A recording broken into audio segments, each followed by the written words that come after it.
हाँ उहा के मिरासी कोई नामी गिरामी नहीं थींदा। आखिरी सारा जग मुनाफिक दा हामी नहीं थींदा। ओवे इन्हां नु कुत्ता सदन कुत्ते दी तौहीन कुत्ता दा नमक हरामी नहीं थींदा। ओवे तो रुको जरा,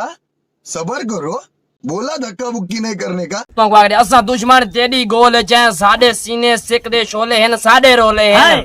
पामू दे विच असा चित देंदू भावे भा दे बख दे ओले हैं साडे रोले हैं जिवें ताए आमना सामना नहीं कीता बेशक ताए हर दम किदे ओले हैं साडे रोले हैं ओ पेड़े च वजदे हैं जिथा वजदे मौत दे गोले हैं साडे रोले हैं भाई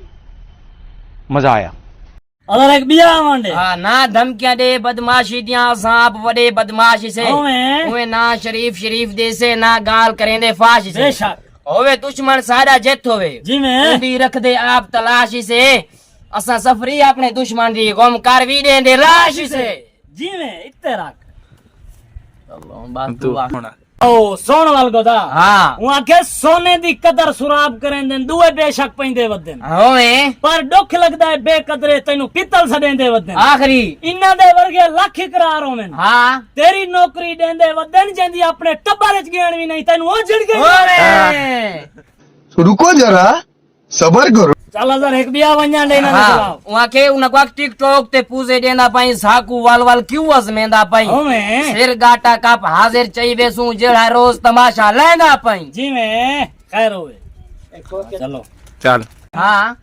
उहा के मिरासी कोई नामी गिरामी नहीं थींदा। आखिरी सारा जग मुनाफिक दा हामी नहीं थींदा। होवे इन्हां नु कुत्ता सदन कुत्ते दी तौहीन कुत्ता दा नमक हरामी नहीं थींदा। होवे